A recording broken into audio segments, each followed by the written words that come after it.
when the waitress pulled something small and writhing from his son's eye, the millionaire realized that sight and love had been hidden in the last place he thought to look. Hey, my wonderful family and friends. I'm so excited to share today's story with you, and I'm thrilled to have you along for the ride. Your support means the world, and I can't wait to keep bringing you more amazing stories. If you're ready to dive in, make sure to hit that subscribe button and drop a comment letting me know where you're watching from. I love connecting with all of you. And don't forget, tomorrow I'll have another story that's just as captivating, so stay tuned. You won't want to miss it. Julian Cross didn't believe in miracles anymore. He sat in the corner booth of Marcello's, the kind of restaurant where the wine list had 3 digits and the silence was expensive. His son, Theo, sat across from him, small hands folded on the table, head tilted in that particular way blind children do, listening to the world instead of seeing it. "Daddy, what color is my juice?" Theo asked. "Orange," Julian said, barely looking up from his phone. Another email from another specialist, another polite rejection. "We've exhausted all options. I'm sorry." He wasn't sorry. None of them were. Theo had been born blind, completely, inexplicably blind. His eyes were structurally perfect, blue and whole, but they'd never worked. Not once, not ever. The neurologist called it a mystery. 12 surgeries, 47 specialists across 4 continents, $2 million that felt like dust in his hands. Theo had never seen his father's face, had never seen color or light or anything at all. Julian had stopped hoping somewhere around surgery 8. "Can I have more bread?" Theo asked, his fingers brushing the empty basket.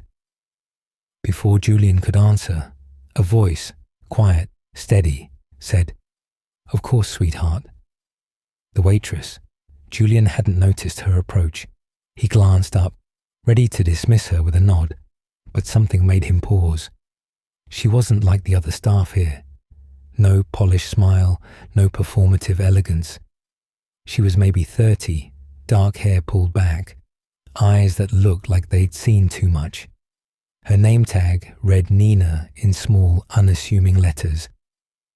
She placed a fresh basket in front of Theo, guiding his hand to it gently. "It's at 2 o'clock, honey. Still warm."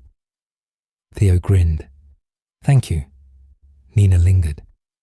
Julian felt her gaze on him, not judgmental, but noticing. He shifted uncomfortably. "We're fine," he said, his tone sharper than intended. She didn't flinch, just nodded and turned to leave. But then she stopped. "Sir," she said quietly, "is he rubbing his left eye a lot?" Julian stiffened. "Excuse me?" "Your son. I noticed he keeps pressing on it, almost like something's bothering him." "He's blind," Julian said coldly. "Born that way. Phantom sensations. The doctors explained it." Nina's jaw tightened, but she said nothing. She walked away. Julian exhaled, guilt already creeping in, but he pushed it down. He was good at that. Across town, in a 1-bedroom apartment with peeling wallpaper, Nina stared at a framed photo on her nightstand. A boy, maybe 10, grinning gap-toothed at the camera. Her brother, dead at 11 from something doctors said was just a headache. She touched the glass. "I'm trying, Sam," she whispered. "I'm still trying. Have you ever noticed something others missed? Something small that turned out to matter? Drop a comment below. Sometimes the quietest observations change everything." It happened 3 minutes after Nina walked away. Theo's fingers went to his left eye again.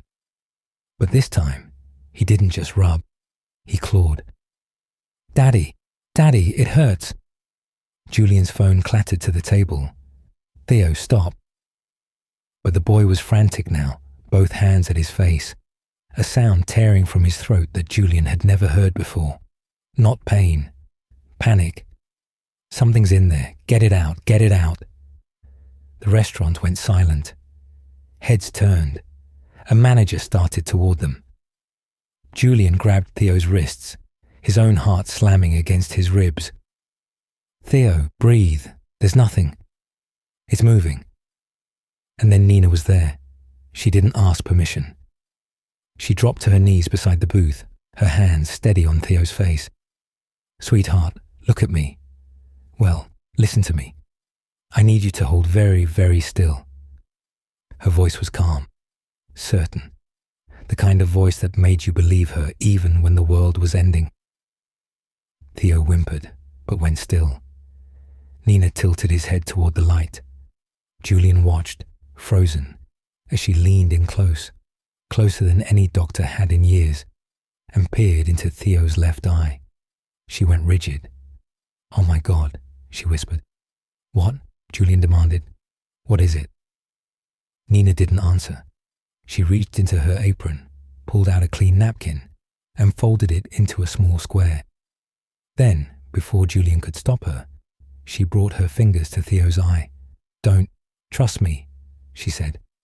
Not a request, a command. Her hand moved with surgical precision. A gentle pull, a twist, and then she withdrew her fingers.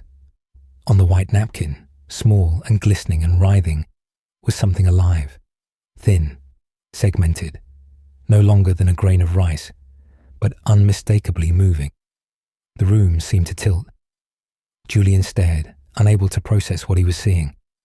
Theo blinked, once, twice, and then, in a voice filled with wonder, Daddy, I see something.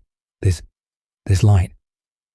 It was the first thing Theo had ever seen in his entire life. Julian's world fractured. What the hell did you just do? He lunged forward, snatching the napkin from Nina's hands. The thing on it coiled, tiny and grotesque. His stomach turned. I removed what was hurting him, Nina said quietly, still kneeling. You touched his eye. You had no right. Julian's voice was rising, drawing more stares. His hands were shaking. You're a waitress. I saved your son. The words hung between them, simple and devastating. Theo was blinking rapidly now, his small hands reaching toward the chandelier above. Daddy, it's sparkly. Is that light? Is that what light looks like? Julian couldn't breathe. This wasn't possible. 12 surgeries, 47 specialists. They'd said, Someone call 911, the manager shouted, phone already at his ear. Nina stood slowly, backing away. Her face was unreadable, but her hands, those steady hands, were trembling now. Wait, Julian started, but she was already moving toward the kitchen.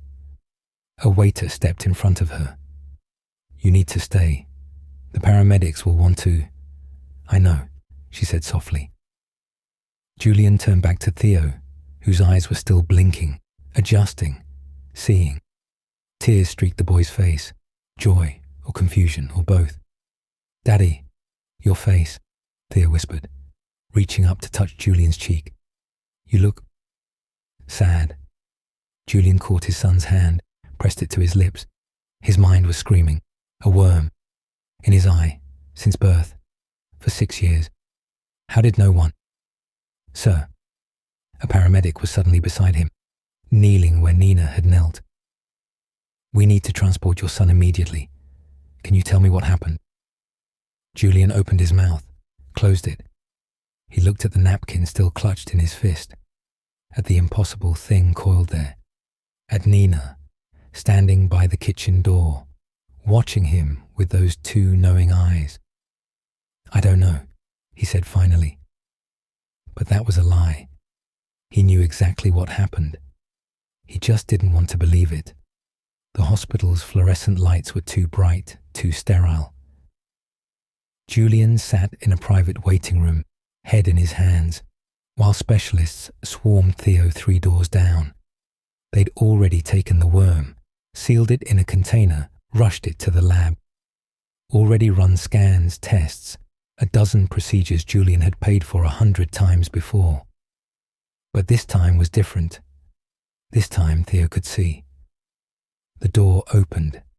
Julian looked up, expecting a doctor. It was Nina. She stood in the doorway, still wearing her work uniform, looking small and out of place among the marble floors and expensive art. A police officer lingered behind her. "Ms. Reyes is here to give her statement," the officer said. "Hospital administration requested she wait here." Julian said nothing as Nina entered. The officer closed the door, leaving them alone. Silence pooled between them like spilled water. Nina sat in the chair farthest from him, hands folded in her lap. She didn't look at him. "They said he's going to be okay," she said quietly. "The news is spreading through the hospital.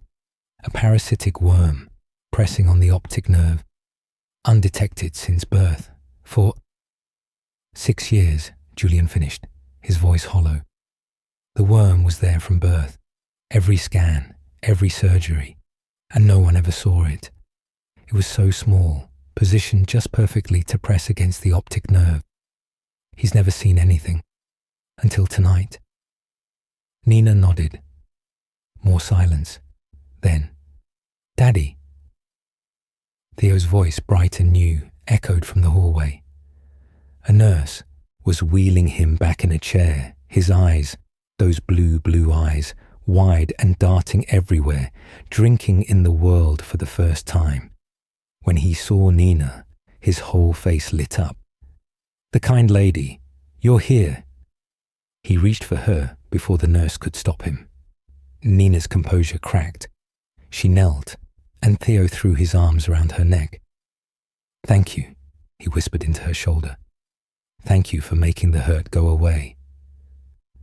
Over Theo's head, Nina's eyes met Julian's, and for the first time, Julian saw her clearly. Not a waitress, not a stranger. Someone who had done what he, with all his money, all his desperation, couldn't. She'd seen his son.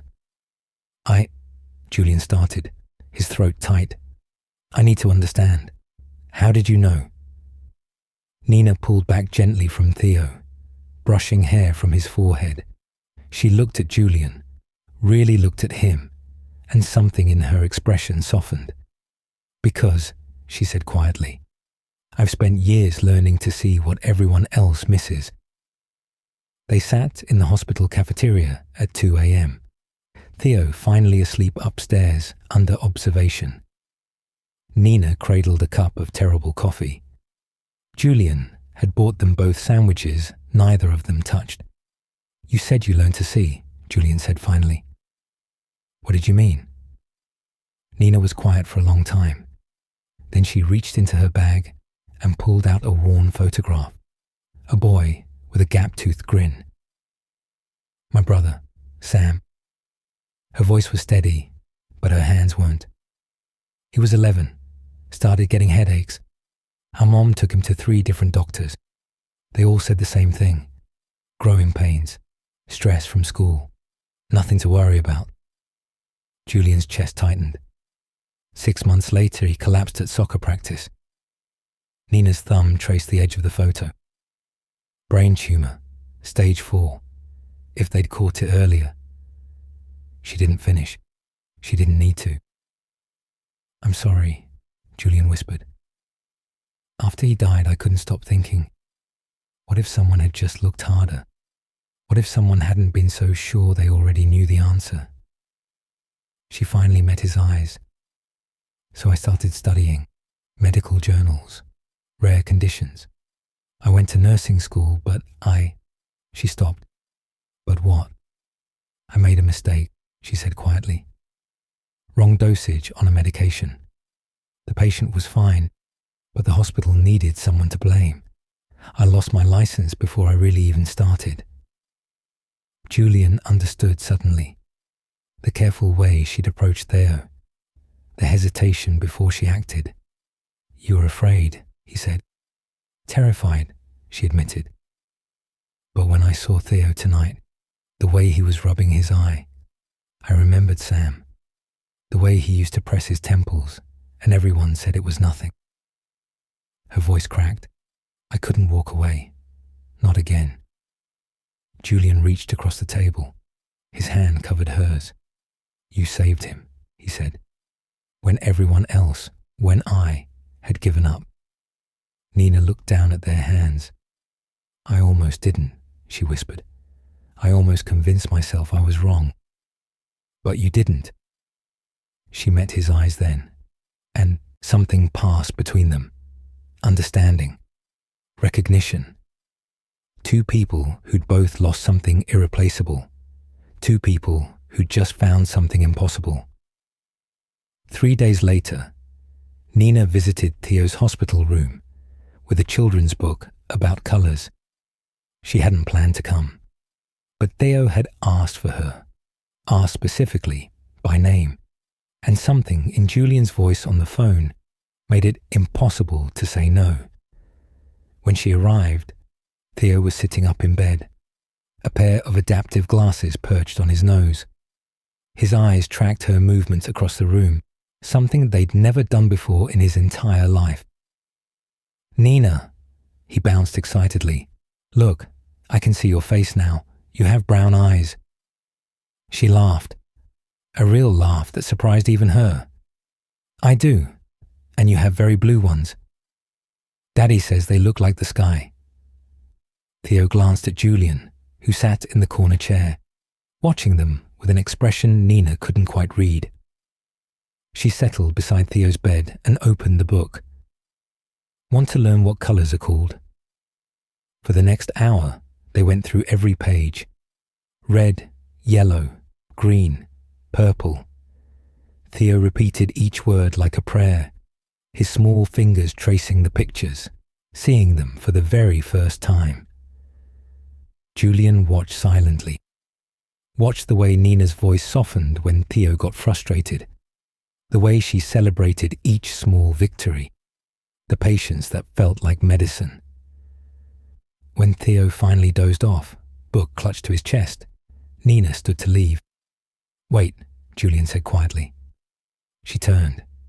He was standing now, closer than before. I've been an ass. To you. To everyone, really. For a long time. You were scared, Nina said simply. That's not an excuse. No, she agreed. But it's a reason. He smiled, a small, broken thing. Can I buy you actual coffee? Not hospital sludge? Nina hesitated, glancing at Theo. He's safe, Julian said softly.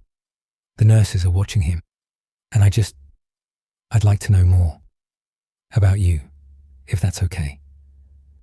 Something warm bloomed in Nina's chest, dangerous and fragile.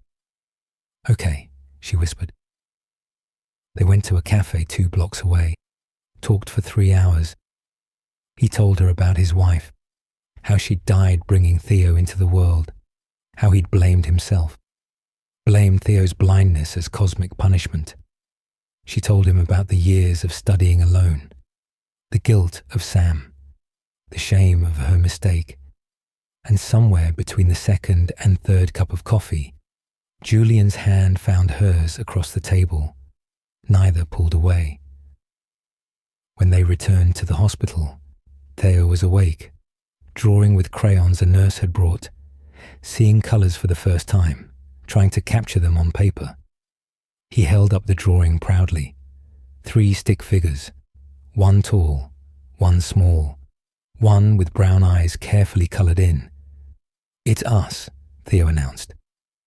Julian's throat tightened. Nina pressed her hand to her mouth.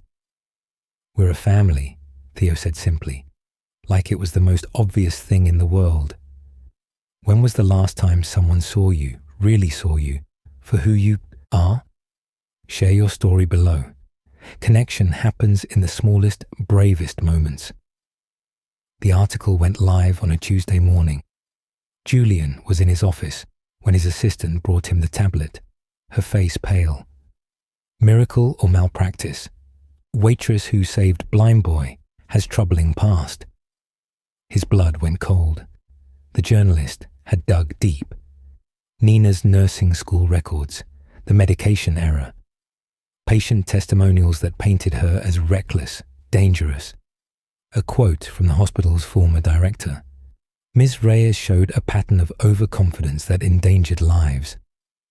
There was a photo. Nina, at 19, younger, hopeful, in scrubs.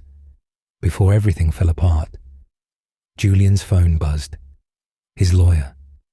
Julian, we need to talk. If this woman's history comes out in connection with Theo, the liability. He hung up. His hands were shaking. She touched my son's eye, without permission, without credentials. What if she'd been wrong? The thought was poison, spreading fast. That evening, Nina came to the house. Julian had invited her for dinner. Theo had been asking all week, but when she arrived, Julian was waiting at the door, alone. "We need to talk," he said, and his voice was ice. Nina saw the tablet in his hand, saw her own face staring back. Her stomach dropped. "Julian, you didn't tell me." His words were clipped, controlled. "You let me believe you were just observant, intuitive. You didn't mention you'd been fired for endangering a patient. I wasn't fired. I resigned. You had no right." His voice rose now, cracking. "No right to touch my son. You're not a doctor. You're not even a nurse anymore. I saved him," Nina said, her own voice breaking. "Or you got lucky," Julian shouted. "What if you'd been wrong? What if you'd damaged his eye permanently? What if—" "But I wasn't wrong," Nina whispered. Silence. Julian's face was a battlefield. Fear and anger and something else. Something that looked like grief. "I can't do this," he said finally. "I can't risk him. Not again." Nina's eyes filled. "Julian, please. I need you to leave." The words landed like bullets. Nina stood frozen for a moment. Then she nodded once, sharply, and turned toward the door. "Nina." Theo's voice from the stairs. He was in his pajamas, tears streaming down his face. Tears he could now see falling. "Why is Daddy yelling? Why are you leaving?" Nina looked at the little boy, the one she'd saved, the one she'd let herself love. "I'm sorry, sweetheart," she whispered. And then she walked out. Theo's sobs followed her into the night. Julian stood in the doorway, watching her taillights disappear, his son's voice behind him. "You made her go away. You hurt her." Julian closed his eyes. "I know," he whispered. For 3 days, Theo refused to speak to him. Julian tried everything. New toys, promises of trips, explanations that came out hollow and wrong. But Theo would just turn his face away. Those newly seeing eyes filled with an accusation Julian couldn't escape. "You heard her." On the 4th day, Theo stopped eating. "I want Nina," was all he'd say.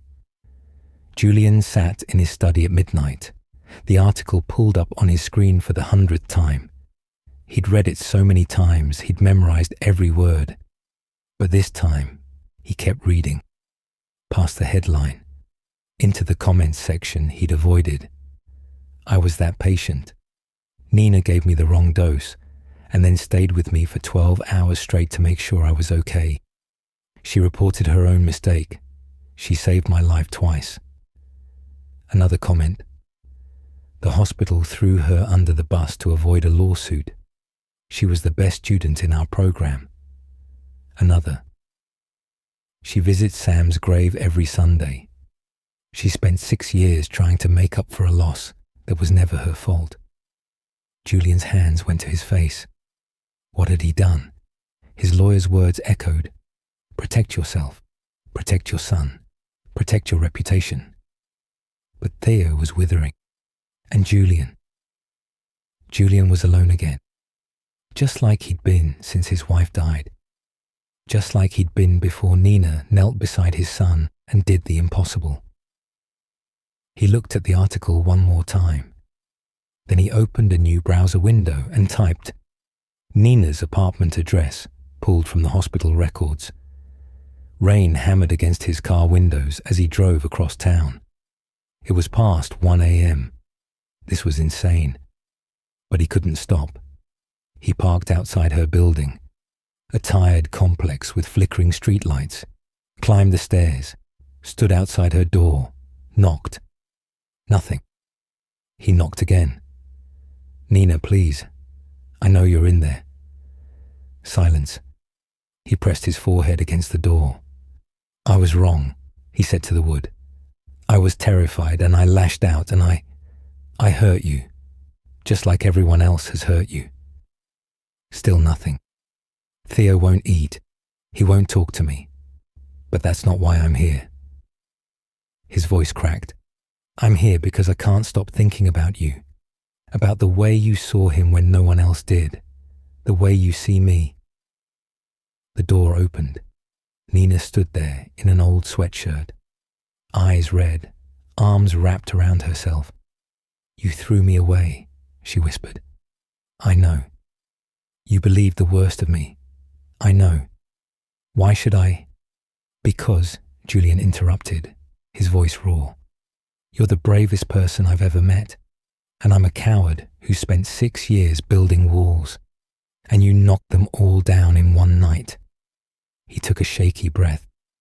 I don't deserve your forgiveness, but Theo needs you, and I need you too. Nina's lip trembled. I'm so tired of being thrown away, she whispered. Then let me choose you, Julian said. Let me choose you every day, starting now. The rain poured. Nina looked at him, really looked, and then she stepped forward. 6 months later, Nina stood in front of a gleaming building with glass doors and a bronze plaque that read, The Samuel Reyes Foundation for Overlooked Medical Cases. Her foundation, her name, well, Sam's name, but her vision, funded entirely by Julian Cross. You ready? Julian's voice was warm beside her. His hand found hers, their fingers interlacing like they'd been doing it forever. I think so, she whispered. The doors opened and Theo burst through, his adaptive glasses glinting in the sunlight. At 7 now, he was taller, brighter, unstoppable, and he could see every bit of the world around him. Nina, Dad, come see. There's a kid inside who says his head hurts and the doctors keep saying it's nothing, but I think we should listen. Nina laughed, catching him in her arms. Slow down, detective. But what if it's important? Theo insisted. His blue eyes, those miracle eyes, earnest and fierce. Then we'll look, Nina promised. We'll always look. Inside, the foundation hummed with purpose. Medical students studying rare conditions. Doctors consulting on dismissed cases. A wall of photos. Patients who'd been told nothing's wrong until someone finally saw them. In the center of the lobby, preserved in a climate-controlled case, was a small glass vial. Inside, one parasitic worm, no longer than a grain of rice. The thing that had stolen 6 years of sight. The thing that had given them everything. Julian wrapped his arm around Nina's waist, pulled her close. I was thinking, he murmured against her hair. Dangerous, she teased. Marry me. Nina's breath caught. She turned to face him. I know it's fast, Julian continued quickly. I know we're still figuring things out, but I'm done wasting time being afraid. I'm done missing miracles because I'm too proud to. Nina kissed him. Soft. Sure. Complete. When she pulled back, Theo was grinning at them. Does this mean Nina stays forever? If she'll have us, Julian said, eyes never leaving hers. Nina looked at the man who'd almost pushed her away, at the boy she'd saved, the boy who'd been born blind and now saw the whole world, at the foundation built on second chances. at the family she never thought she'd have. "I see you," she whispered, echoing that night in the restaurant. "I've always seen you." "And I see you," Julian whispered back. Theo wedged between them, throwing his arms around both their waists. "Group hug," he announced, "and I can see it happening. How cool is that?" They laughed, the three of them tangled together in the lobby of Second Chances.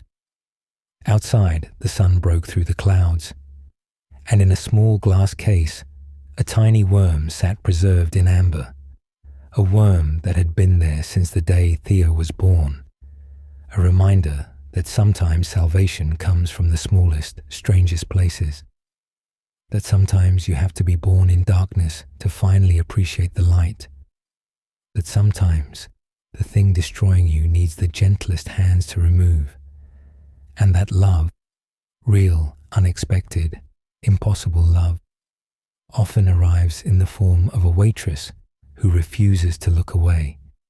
This story reminds us that the people who save us often come from unexpected places. Who in your life saw something in you that no one else did? Share their story below.